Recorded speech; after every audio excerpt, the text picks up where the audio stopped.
to Top 10 Movies of the Decade. I'm Henry Higgins. This is our 7th episode in the series. We're getting closer to the end and seeing who is going to comprise that final 10 who are going to vie for the title of Movie of the Decade. It's 2016, this episode. And as always, we've got 10 movies to count down from the year, with one of them being the best movie of 2016, and as mentioned, going on to the final episode. So, without any further ado, let's get straight into it with number 10. It's a sequel to a reboot. It's Teenage Mutant Ninja Turtles Out of the Shadows. This movie, for me, didn't get as much praise as it should have got. The previous movie, the actual launch of the Teenage Mutant Ninja Turtles, the current run, with Megan Fox in the role of April O'Neil, the lead human character in the movie, that was enjoyable as well. There was some issues with it, but this one, they went all out. I absolutely adored this movie. As I say, it's directed by Dave Green. It stars Megan Fox as April O'Neil. It introduces Stephen Amell as Casey Jones, a fan favourite character, and he does a wonderful job in that role, having to take over from Elias Koteas, who was perfect in the original Teenage Mutant Ninja Turtles movies, so that was some big shoes to fill. Will Arnett is in there, Laura Linney, Noel Fisher, Jeremy Howard, Peter Plozak, Alan Ritchson, Brian T playing a recast Shredder, Tyler Perry is in there, Gary Anthony Williams, and Sheamus from WWE fame. And those last two names bring to the screen in live action, finally, two of the greatest villains from the comics and the cartoons, Rocksteady and Bebop. And they are based on the 80s, 90s cartoon version of the characters, and they are perfect. That is not hyperbole, they are perfect in these roles. And how they are changed from their human characters to the Warthog and the Rhino is well done in the movie as well. I mentioned earlier that Stephen Amell had to take over a role made iconic by Elias Koteas, and he does a wonderful job in that. Obviously his years on Arrow helped with having an inbuilt fan base going in there, and the stunt work was probably pretty easy for him based on what he does as his day job. He does great though, but what this movie really hangs its hat on and does what no other Teenage Mutant Ninja Turtles movie has done before is it introduces Krang, Dimension X, and the Terror Dome, which, coming from the cartoons and the comics being translated to the screen, again, pretty much flawless. The recast Shredder is also an improvement on the previous movie. The effects work is astounding. The fight scenes, the choreography is great. There's very few moments in the movie where the effects take you out of the picture. I mean, obviously, you know it's CGI and makeup and things that you're looking at, but when you're in the movie, nothing stands out as obviously not there. And for the amount of effects in this movie, especially in the airplane heist scene, that is astounding how they managed to pull it off. It's a fun movie, and it just lets you turn your brain off. It allows you to have some mindless fun while you were at the cinema, obviously now while you're watching it at home. And it's a nice entry into 2016 for our number 10. Brooding its way into number 9 is another sequel to a reboot of a classic franchise, a classic movie, and is Zack Snyder's second film in the DCEU, one that we've been waiting on a long time and was even teased in I Am Legend with Will Smith. It is Batman vs Superman: Dawn of Justice. And this film, to say this film had a lot riding on it, had a lot of hype coming in, and then the title, obviously, Batman and Superman in the same movie is a big deal. Batman versus Superman in the same movie is a big deal. Dawn of Justice obviously hints at the formation of the Justice League. So there's a lot just from the title.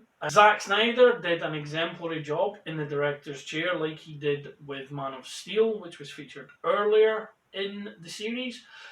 His style is his style. If you do not like it, if you do not get it, if it doesn't hook you, you are not going to enjoy his movies. Visually, in the modern era, I don't think there's a director, outside possibly Christopher Nolan, I don't think there's a director with the cinematic vision that Zack Snyder has.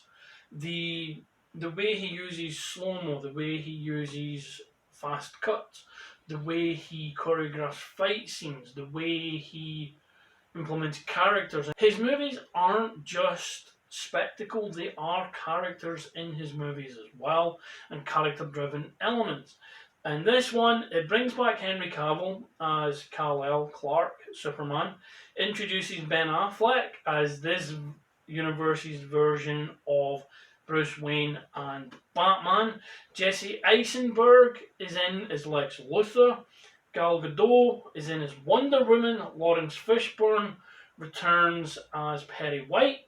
Amy Adams returns as Lois Lane. Helping Batman as Alfred is Jeremy Irons, who for me steals the scenes that he's in. Jeremy Irons is a wonderful actor anyway, with Holly Hunter and Diane Lane completing the main cast. Diane Lane obviously returning as Martha Kent from Man of Steel as well.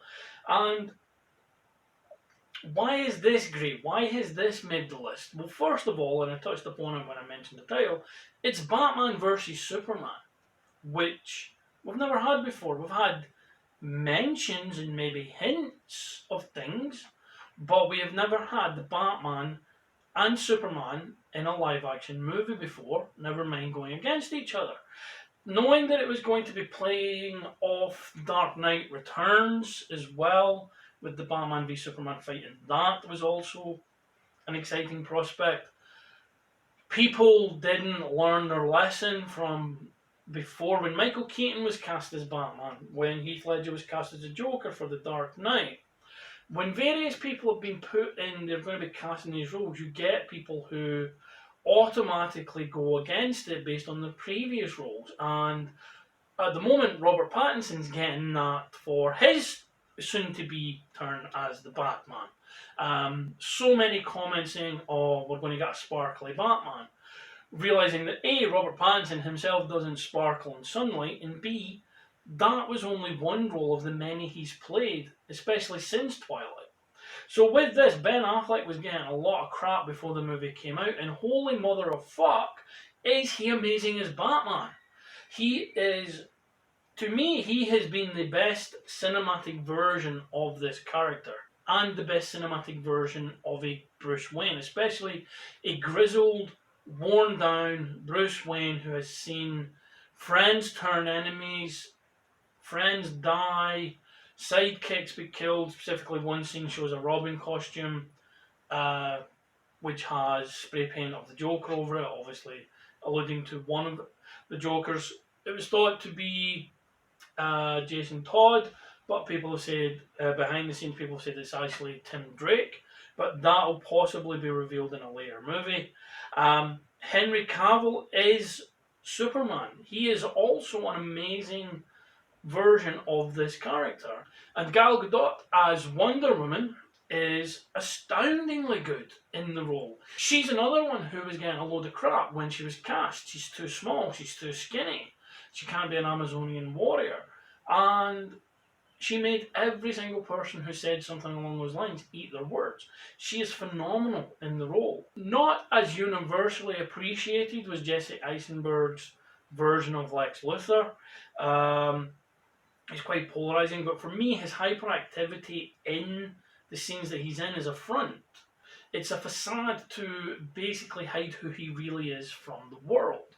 And in my opinion, his persona in the post-credit scene of Justice League, if you've seen that, it's Deathstroke appearing on an escaped from prison Lex Luthor's yacht, and he's talking about how they should have a league of their own, and he's quite constrained, he's quite malevolent. So I believe this was a facade but since he was put away for his crimes, there was no need for the facade anymore. That's how I look at it. Jeremy Irons is a war-weary Alfred to complement a war-weary Batman. They make a lot of references to previous villains, most blatantly the Penguin. The set pieces in the movie, there are a few fantastic ones. Specifically standing out, obviously, is the Batman versus Superman fight. It's done in such a way that it plays to both characters' strengths and convincingly allows Batman to win that fight. It's very well put together. What a lot of people picked holes with is the Martha moment. It's possibly the most misinterpreted scene in the entire movie. Superman, who is now defeated, is expecting to be killed by Wayne, who has a kryptonite spear weapon, and Batman scars his face first. While he's doing that, Clark says, "Save Martha." He asks his aggressor to save Martha. And the reason it initially resonates is obviously because Batman's mother was also called Martha. She was Martha Wayne. And that isn't something that Snyder or the studio made up for this movie. That's canon in the comics as well. And of course, if you hear your own mother's name, you're going to snap out of whatever funk you're in to listen to, or at least query, what's going to be said. And then when he asks, why did you say that name? It's because it's his mum's name. He doesn't know Superman's mum's name is Martha. He's assuming Clark is saying his mum's name. Lois is the one who comes in and says it's his mum. It's his Earth mother, and that humanizes Superman in Batman's eyes. It shows that he has a mother. He is caring for someone else. That in his final moments, he is thinking of someone else and thinking of getting them to safety. And Batman, for him, that's a hero. So it changes his whole complexion of what Superman Kal-El is. But to dismiss it as a minor plot convenience does it a great injustice. Another divisive moment in the movie was Doomsday. Now, I take this to be a Doomsday rather than the Doomsday, and the creation of this version of Doomsday in the movie makes sense in the universe that Zack Snyder has created. He's created as like an evolution from Zod's corpse with Luthor's blood. There's a number of different things mixed in there, and that's what creates Doomsday, or this version of Doomsday. And as the fight goes on, he slowly evolves into what we know Doomsday to be. And that they went with the death of Superman in this movie, only 2 films into the DCEU. It does seem, again, I can see why they're trying to catch Marvel. Marvel had a longer time before they got to their major events, whereas this is possibly one of the most major Superman storylines. They did it very well, and it set up the following movie of Justice League, which did a great job of not following exactly the template set out in the Death of Superman story. The very end moment of the film does hint that they're going to go down that way. So I don't know if something happened between Dawn of Justice coming out and Justice League coming out to change that. But ignoring all of the divisive things in the movie, the one thing that everyone can agree on is the warehouse fight. It's after Superman and Clark have had their little skirmish, and they are actually going to save Martha. We've got a great shot of the Batwing with Alfred piloting it, so Bruce can jump in the warehouse. Bruce jumps into the warehouse. We then get the most perfect iteration of Batman fighting on screen. I mean, it's ripped straight from the Arkham games, first of all, and for me, this is Batman. He's taking foes out left and right. He's brutal, he's uncompromising. He's using gadgets, he's using his surroundings. He's not infallible. He does take some hits, his cape gets pulled, he does get shot in the back of the head, but obviously he has some kind of bulletproofing in his outfit, in his costume. And it's just an amazing fight. It's wonderfully done. And people say, oh, Batman doesn't use guns. But this is a Batman who has been pushed beyond the brink. It's his fight and his feud and then his realization with Superman that brings him back to the Batman we have. It's similar to when Superman killed Zod at the end of Man of Steel. You have to fall to the lowest edge to be brought back. And for me, it's perfect. And that fight scene is perfect. The movie ends in a brilliant way to set up what will come in the future. Zack Snyder's version of the Justice League is going to air on HBO Max next year. The Flash is due to enter into some serious production. Wonder Woman 84, the sequel to the previous movie, is due out. So the DCEU, because we had Aquaman after this as well, the DCEU has righted its ship, and it seems to be going from strength to strength. Shazam's also in there as well. That was more adjacent to the DCEU, but it was in the DCEU, and it referenced events that have happened. Superman makes a cameo at the end, so it is all there.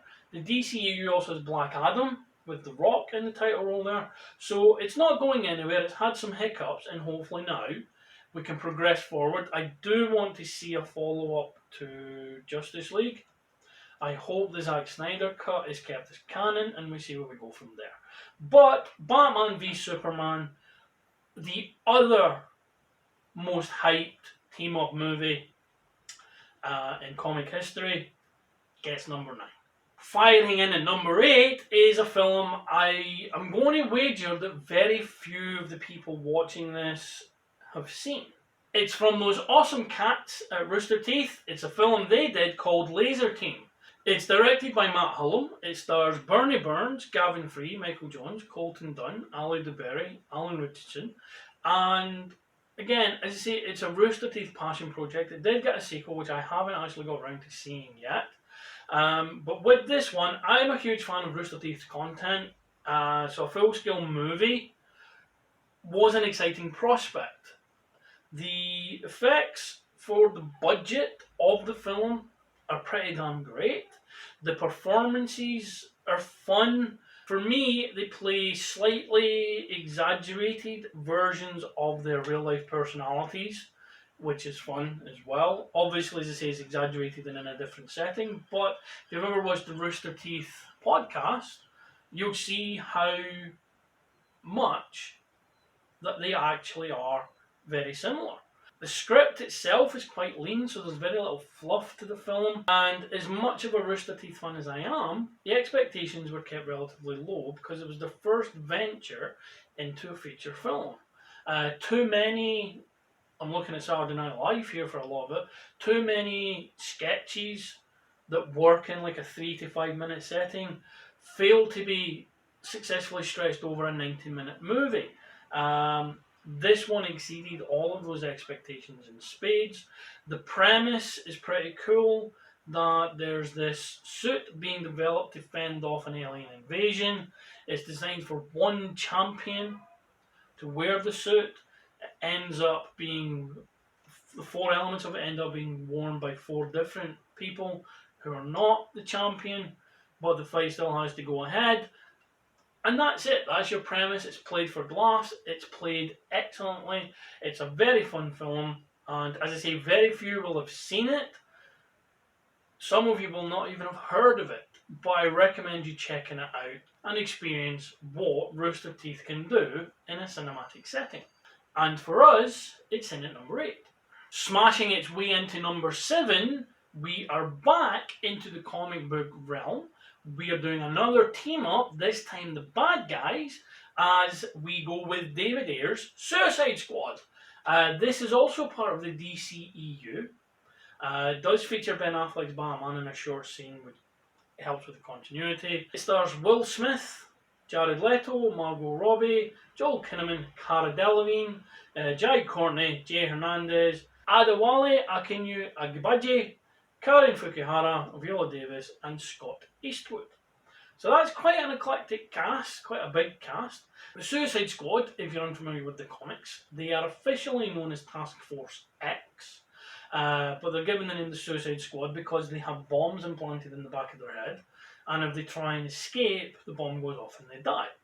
However, they are sent on missions that the US government has to have plausible deniability about, so if they're captured, they can say they don't know what they're talking about.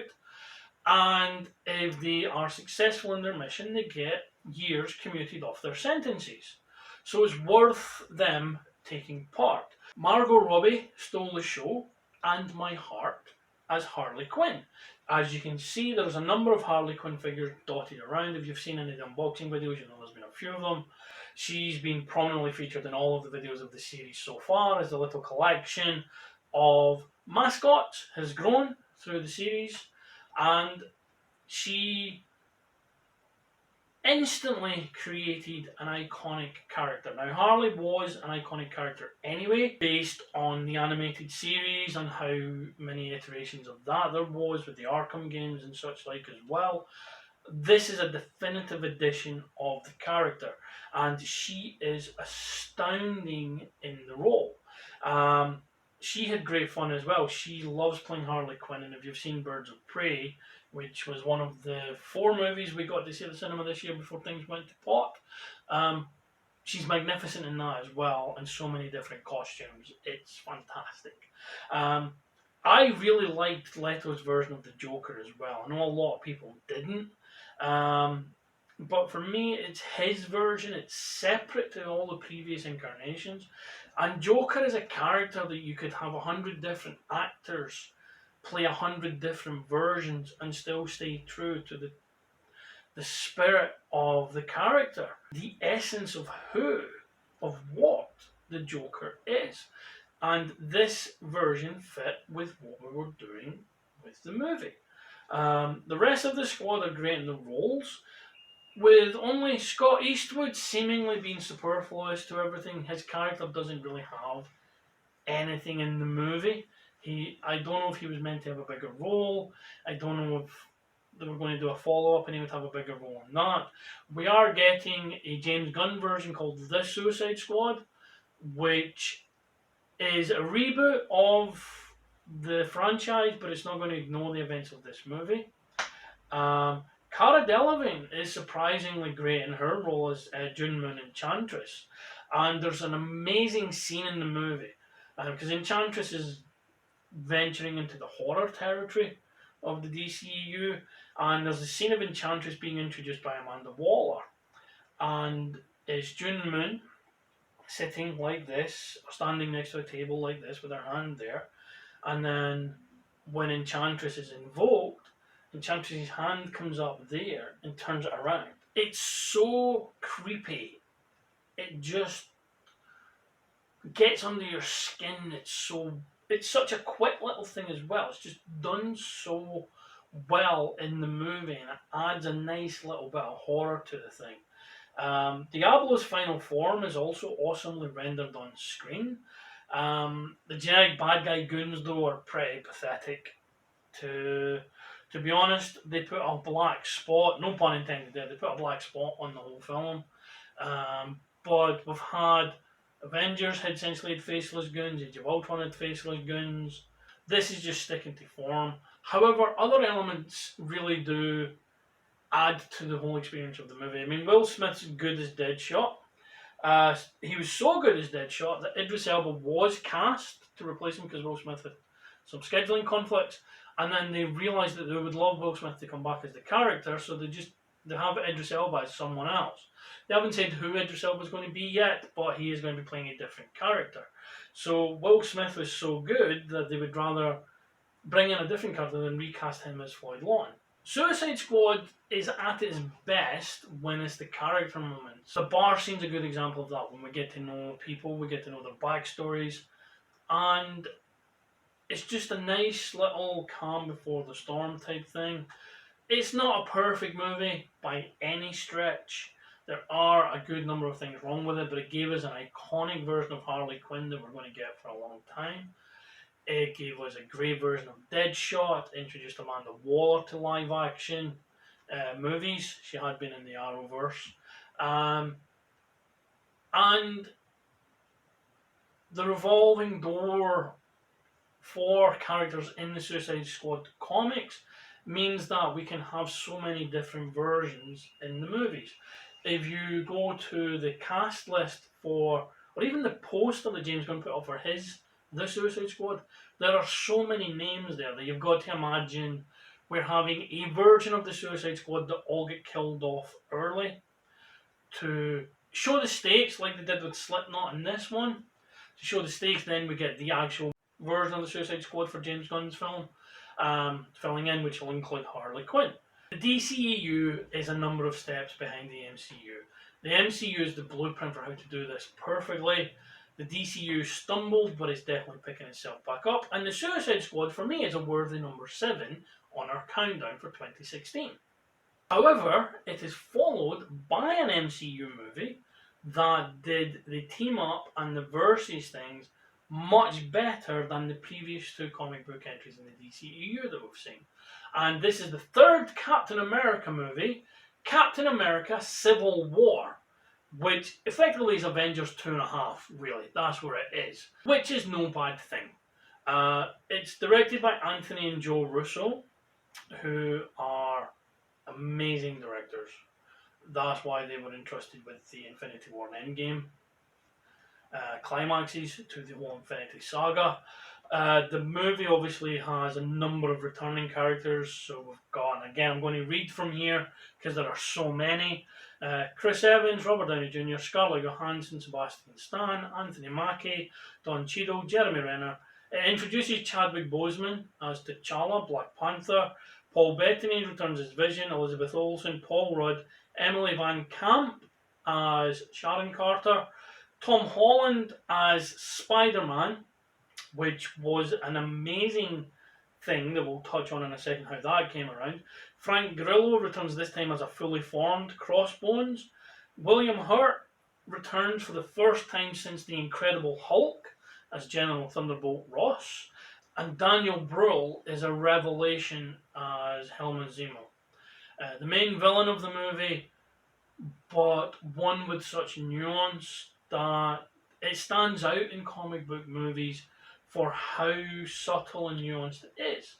Now, this was a compromise between the studio and the directors and the writers, because the studio wanted another Avengers movie, which would have been quite quick after we had Age of Ultron. The directors and the writers wanted a more basic Captain America 3 story. So Civil War hits all the right notes to essentially compromise both. One of the big problems it had is the comic book Civil War encompassed pretty much every Marvel character.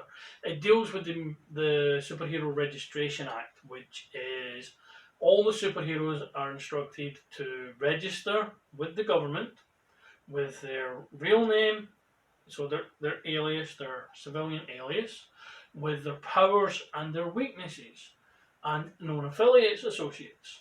And 2 sides were formed from there. There was the side who were for it and the side who were against it. The main crux for being against it is that information gets in the wrong hands, the friends and family and loved ones of those heroes will immediately be in danger because people will know who they are in real life. In the movie version, they couldn't do that because they don't have the rights. Well, they didn't.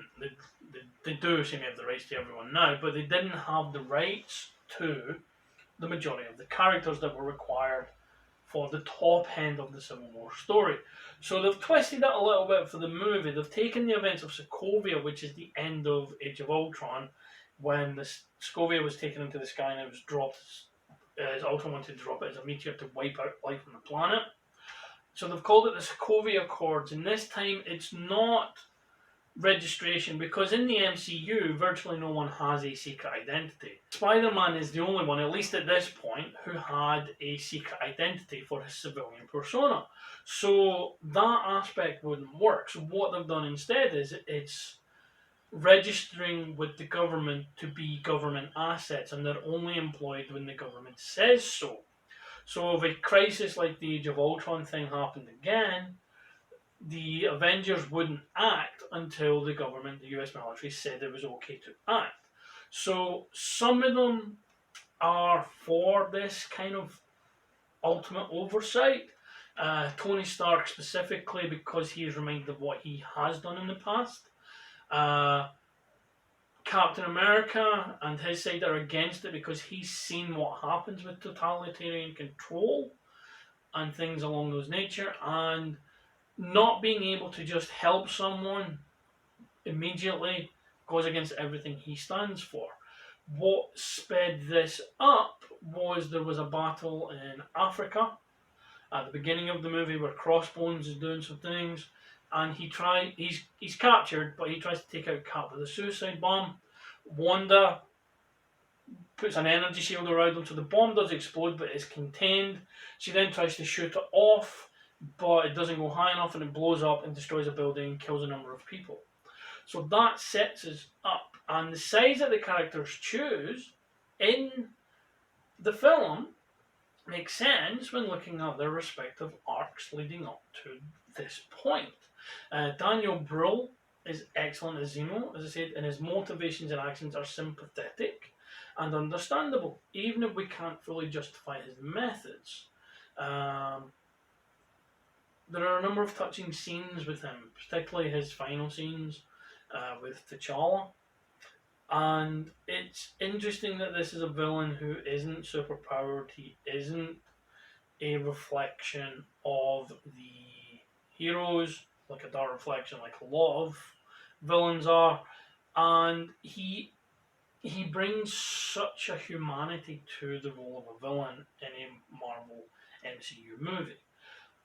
The returning Avengers and soon-to-be Avengers are all excellent. Chadwick Boseman brings such gravitas and elegance in his role as T'Challa, and possibly the biggest reveal of all, and they did put in the trailer, I understand why they did it, we get Spider-Man in the MCU, and that's nuts, because we saw him, obviously he was very briefly shown at the end of the trailer.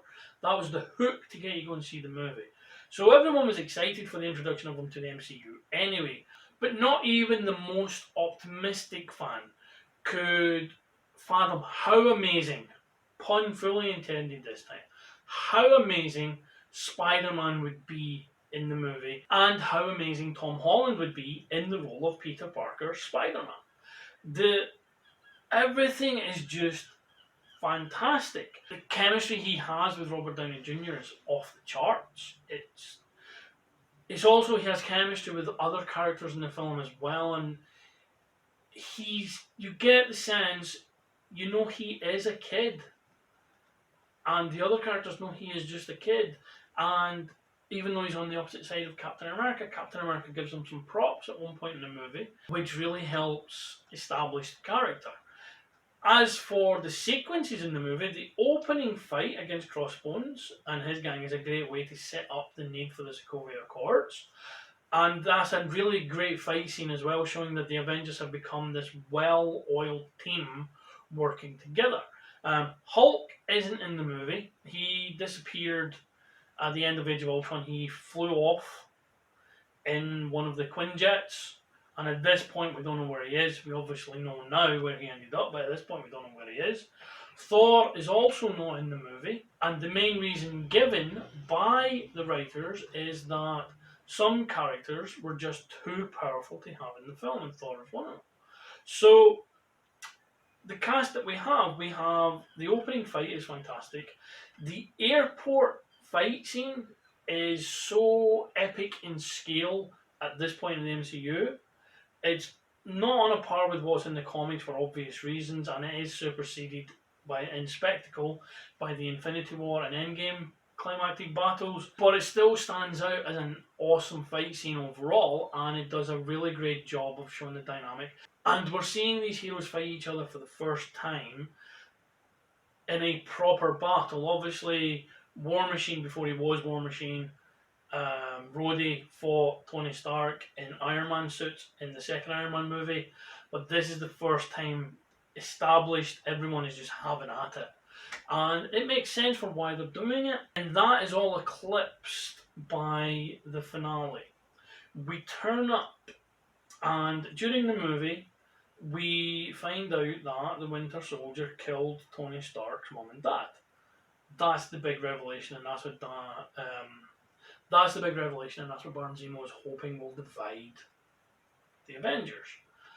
But what we find out is he wasn't the only Winter Soldier. There was a few in the program, and we see 4 of them in the film being indoctrinated and like super soldier summed up to be Winter Soldiers, and they handily defeat Bucky in sparring sessions.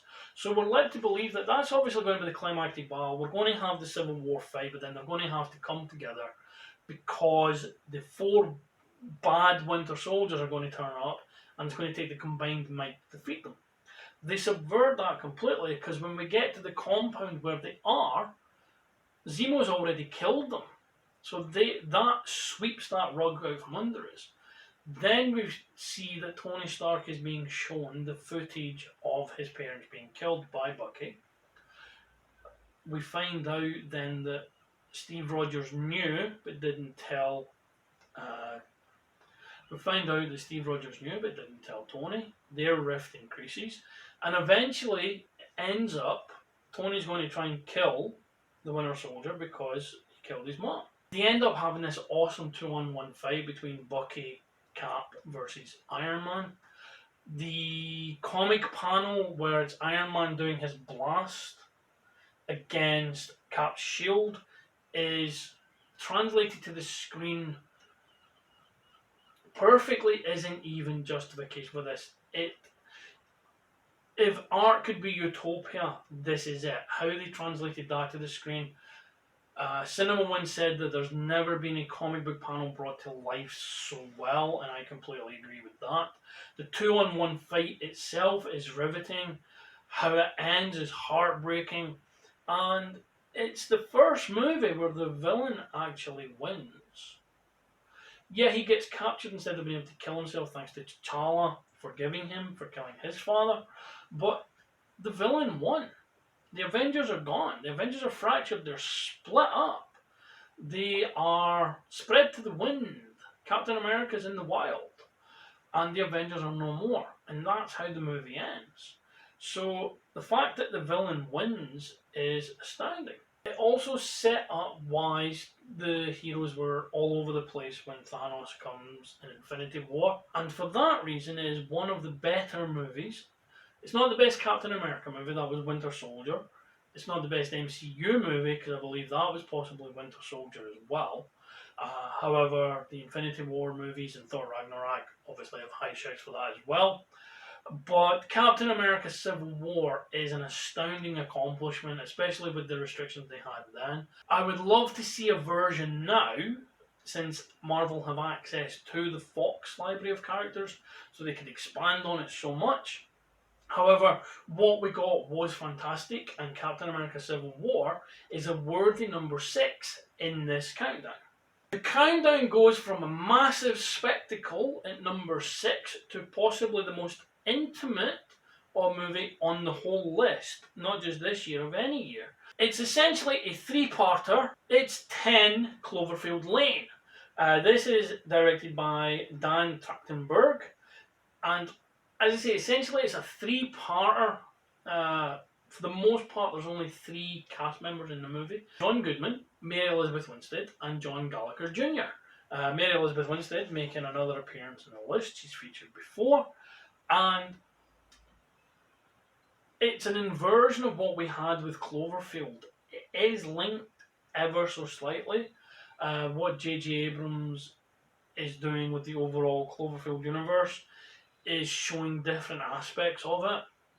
Maybe we're going to get a big massive crossover at the end, but this is essentially claustrophobia of the movie. It's claustrophobic by design, and the 3 leads play off each other perfectly well. The basic premise is that there's been an alien invasion of some kind. The air is toxic outside. It melts, for lack of a better way of putting it, it melts humans. Melts your skin off.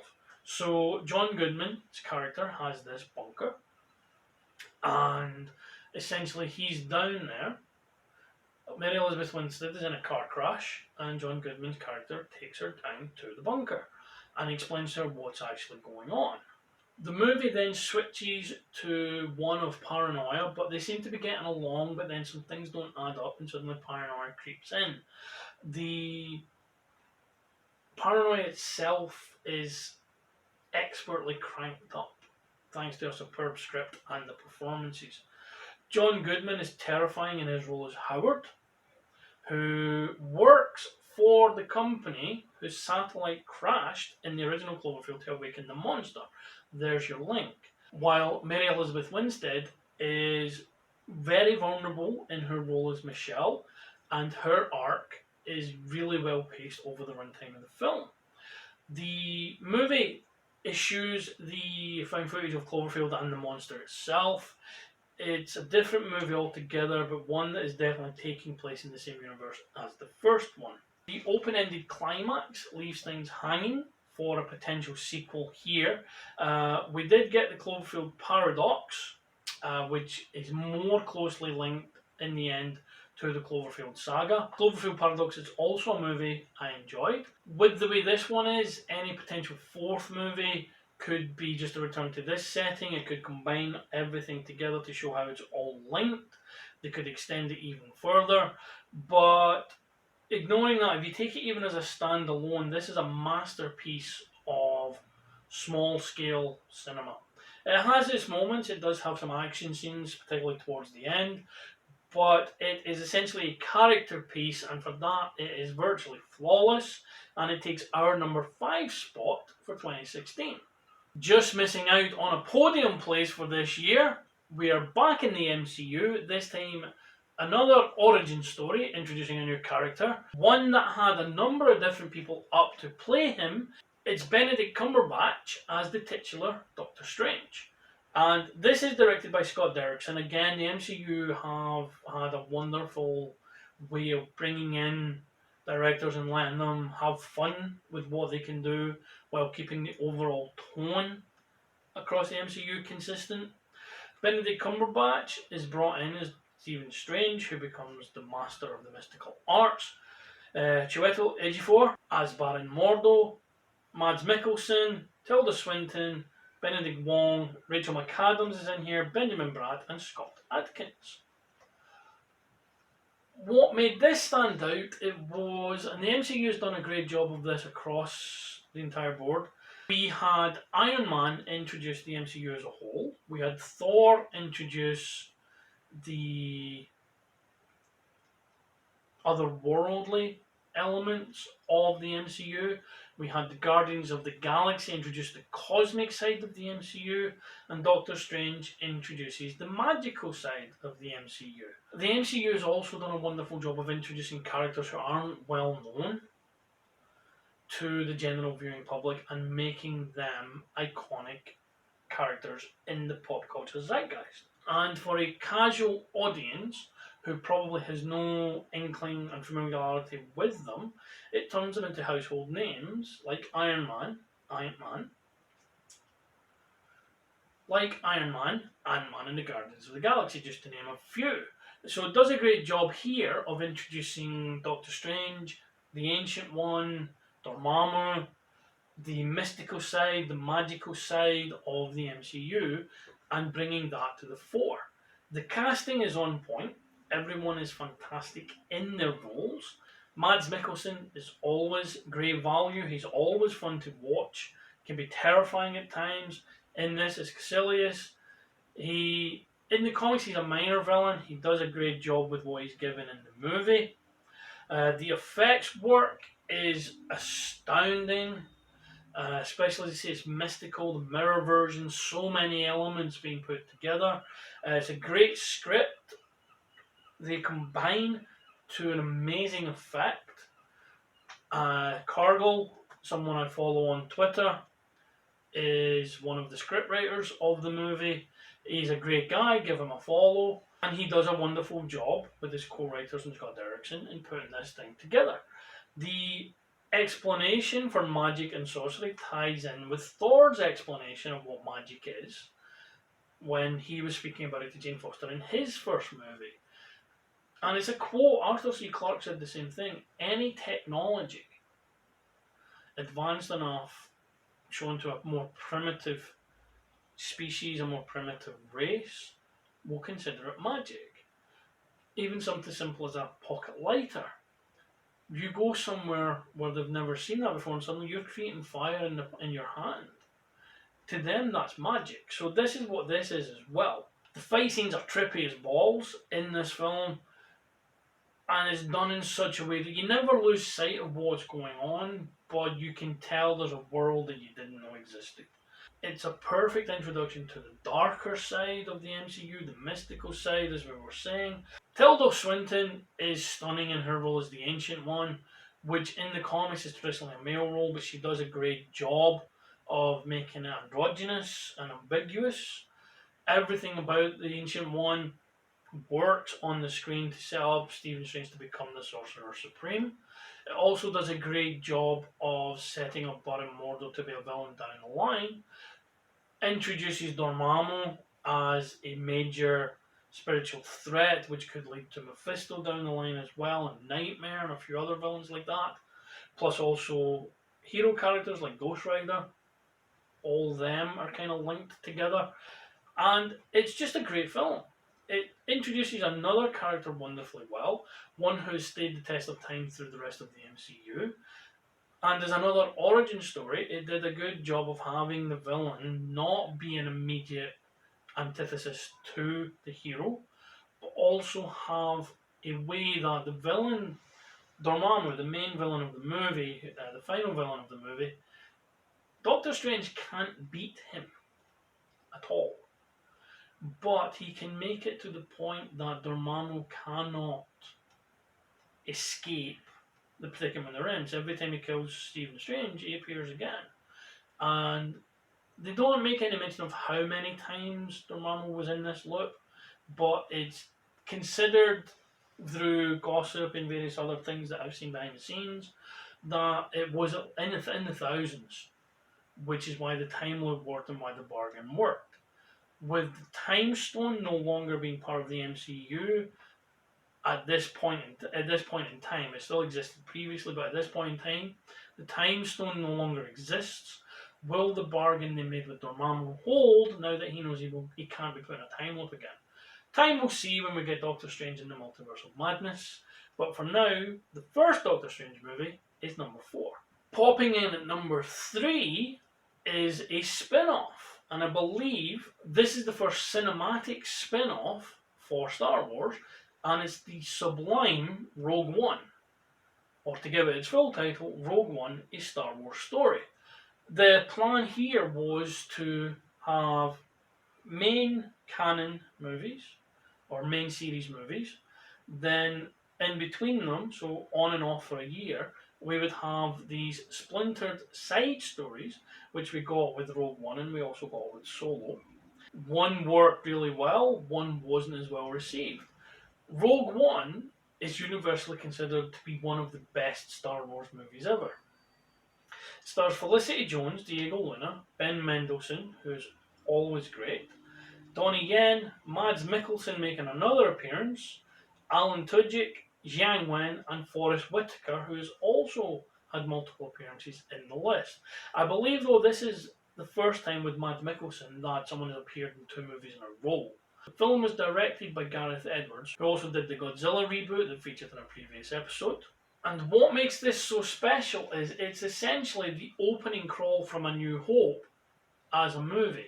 This tells the story of how the rebels got the plans to Princess Leia at the opening of Star Wars, the first Star Wars movie. What's astounding about this is, because of that, you go into it knowing that none of the people in the movie are going to survive. Or that's the pervading theory. They could have just disappeared and went somewhere else, but you get the feeling they're not going to survive. So while the cast is great, the effects are great, the characters themselves are a fantastic fit in this universe, very shades of grey, and the expansion of the Star Wars universe, specifically Episode 4's opening crawl, it also shows a grittier side to this universe. This is obviously as the Empire is rising, and it shows a greater side to the Resistance as well, who are willing to bend or even break the rules, kill people, just to make sure that they succeed in their task. The set pieces in the film are always fun. There's some amazing set pieces in this film. But you have a sense of trepidation due to what I mentioned earlier, that none of the characters appear in episode 4 or are even really mentioned in episode 4. So you get the sense that obviously none of them survive, but you don't know when they're going to go out, how they're going to go out, or why they're going to go out. So there's still that sense of trepidation. There's that sense of danger in every battle and every fight that you don't get in other movies, because you know the protagonists may get hit, but these are the protagonists that are going to come good in the end. You don't have that luxury in this film.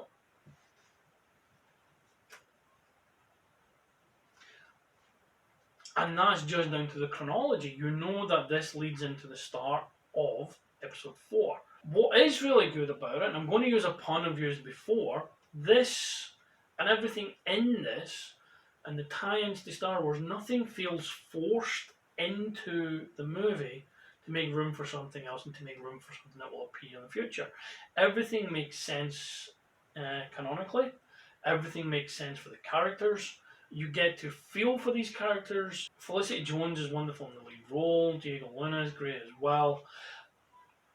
And how the movie ends with the beginning of episode 4, but you see a little, it's almost like a little prequel. So while the crawl was going on, kind of thing, you see the introduction of Darth Vader. We get the episode 4 version of Vader with a stunning introduction. It's a black hallway, complete darkness. You hear breathing, you can't see anything. Then a red lightsaber illuminates the hall, and he just goes ham on these rebels. Force choking, throwing, lightsabering, they can't touch him. He is a beast.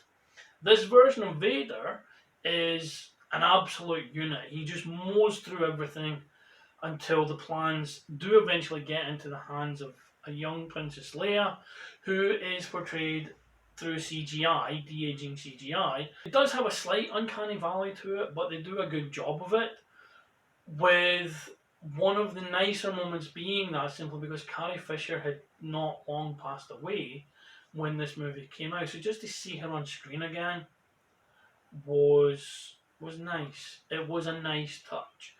And as I say, that version of Darth Vader is peak Vader, and it's a lovely little accompaniment to episode 4.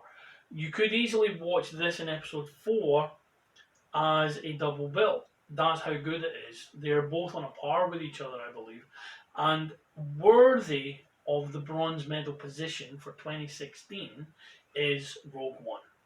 Getting into the final 2, this, I believe, could be the most controversial episode of the series based on what is number 2 and what is number 1.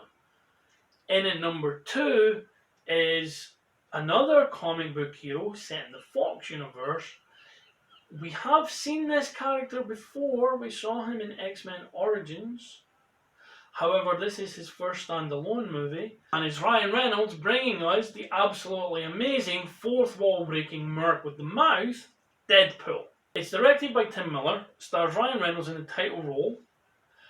It has Morena Baccarin, who is always worthy of a watch.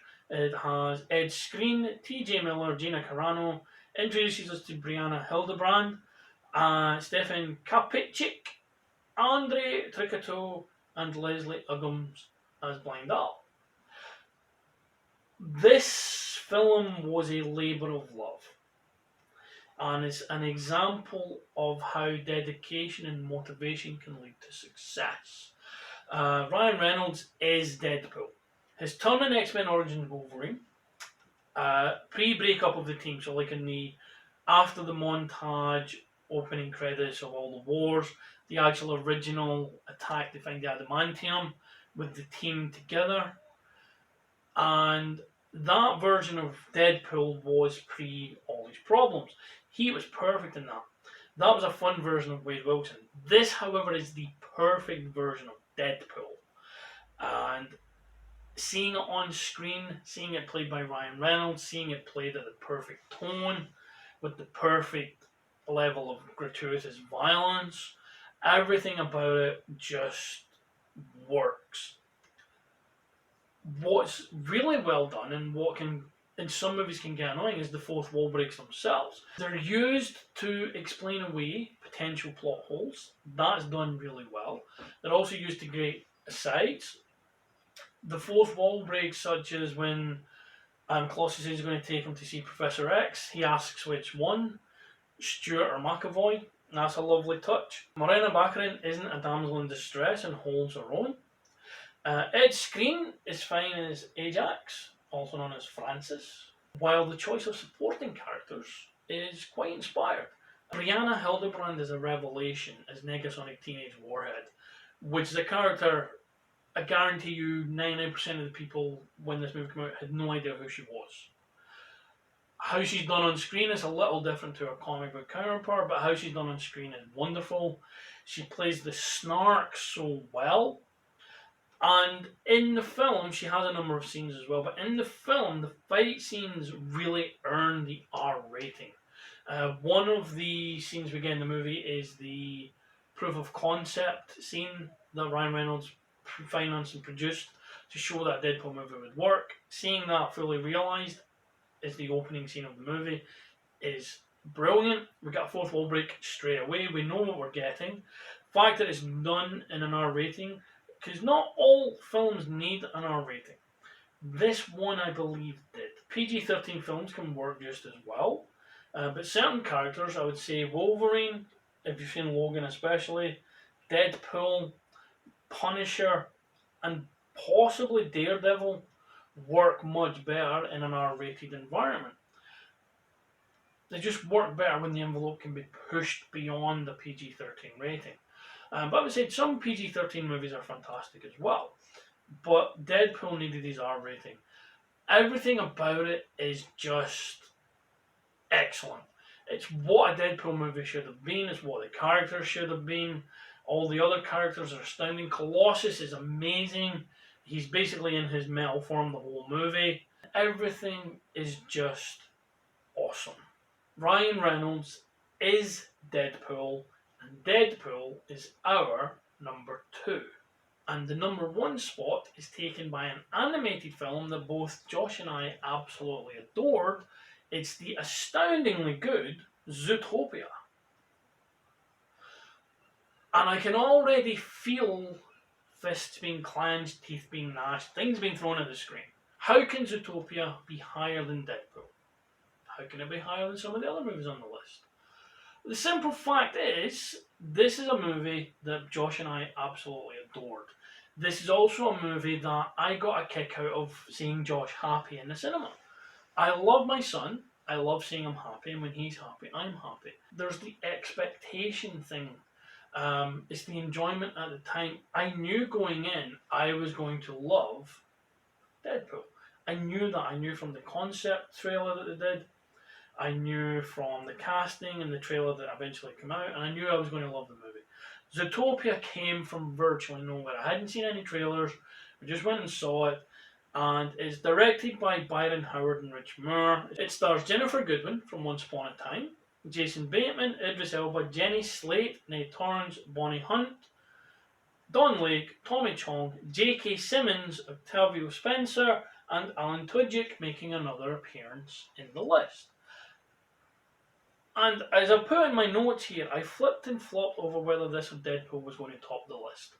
Zootopia got the nod because while Deadpool was great, as I mentioned, I went in knowing Deadpool was going to be great. I had a lot of fun watching it. With this, the expectations were ridiculously low. And I only watched it because Josh wanted to. I was blown away by this film. The animation is stunning. The characters are beautifully realised and rendered on screen, artistically, animation-wise, and also through the voice cast, which is stunning. The emotion and angst of the characters is emoted through the acting of the cast and the script, while the story itself, at face value, is a cartoon romp. It's a political thriller. It's essentially a political thriller wearing the mask of a kid's cartoon. That is a very hard trick to pull off, and it's a very hard trick to pull off this well. It's a subversion of control, of fake news, of creating incidents to capitalize on those incidents to instill more control, which is timely now with the way President Trump is trying to ruin America. The universe created for the film itself is great. There's so many little visual gags, throwaway moments that lend themselves to a larger whole. We only get to see a small part of this world. The chemistry between the leads is fantastic. They play off each other astoundingly well. The side characters are also pretty sweet. Possibly one of the funniest ones is the Sloth, both for his final appearance and his general appearance at the DMV.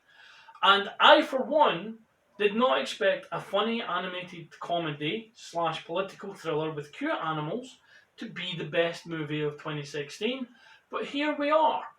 Zootopia is the best movie, in our opinion, of 2016, based on the rules and the criteria of entry into the list, and it goes on to join the other movies in the finale, episode 11, where it will battle out with the others to find out which is the actual best movie of the decade. I hope this hasn't caused you to switch off the series. I hope you're still going to stick with us. But thank you very much for watching this episode. Look out next week for episode 8, covering 2017. But for now, I'm Henry Higgins. I appreciate you taking your time to spend it with us. Stay safe, wear a mask. We'll catch you again soon. Goodbye.